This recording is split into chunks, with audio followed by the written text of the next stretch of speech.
So if you go far enough back, I started doing trade shows in the late 90s to show off my guitars, like the NAMM show and guitar shows. And like at the NAMM show, there'd be guys that come in my booth, they would have their suits on, like a mustache, like real, corporate-looking guys, and they'd sit down and pick up a right-hand guitar, and they would play like Eddie Van Halen, ripping it up. I was like, this guy obviously knows how to play guitar, but had to get a suit job, right? And I started to feel like, man, everyone's got riffs except for me because I don't have a left-handed guitar to play. And so I started saying to myself, I got to come up with some trade show riffs. I got to come up with something that is exciting for people. So I started to realize, well, at the time I was also playing a lot of 5-string banjo. And 5-string banjo puts the skinny string on top, right? And your thumb's constantly hitting that as you do other things, right? So I started to take my 5-string banjo riffs and using them. Let me turn this reverb off, so I'd be crazy. I started to use them on the right-handed guitar.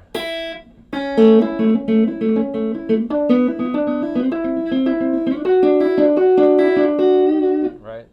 It's really I'm just using 2 fingers at that point. And so I'm constantly going back up to the skinny string on top, which is a drone at that point. So then I started to come up with things that I like to do on a left-handed guitar that's just like, right, that sort of thing, 10 or 6ths, I guess. Then I started to throw in the top string.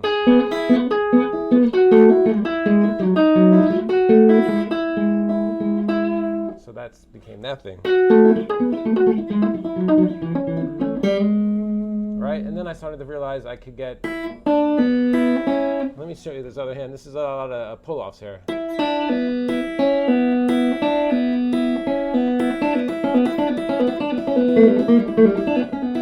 Then I just moved it to different strings, same thing.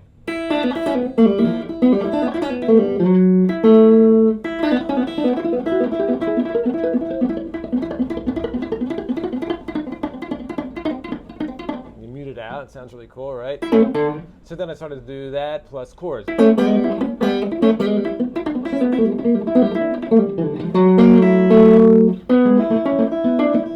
Sometimes I'm doing things I never did before, like that. I don't think I've ever done that before. And then double stops where you're just like, right? That's so easy upside down. Well, it's easy right side up too, but.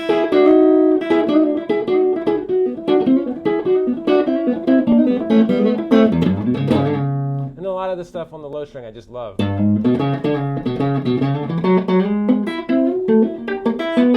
mean, these Galaxies and these Satellites have such a great punch in the low strings.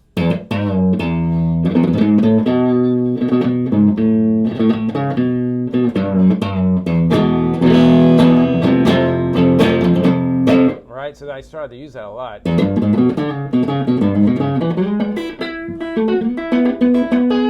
And then I started to realize that you can just go chromatically a lot too, and it's just super exciting.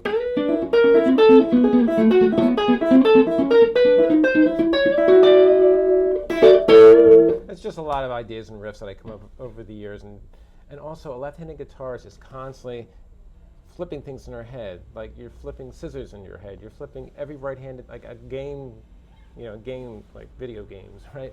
We always play them backwards, So taking an E chord upside down is just no problem for a lefty. A D chord, some of them are a little odd, but like you get them. I think C is the worst personally. Right, and then of course the power chords are easy. I'm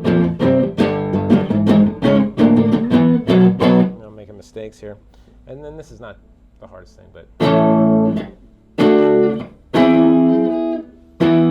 hey, I don't play all the time, so I don't get a lot of practice. But I got some riffs that I do. I try and keep them exciting, and that's pretty much what I do. So I got to show these things off, to show off the sound, and that's pretty much what I'm doing. Let's do the bridge pickup here.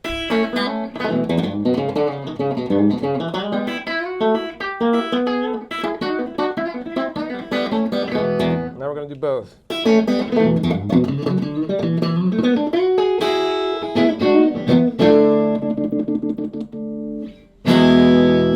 There you go, playing upside down. That's how I came up with it over the years.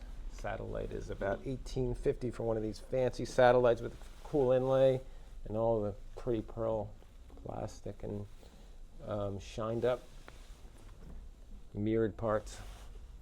Okay, there you go. Enjoy.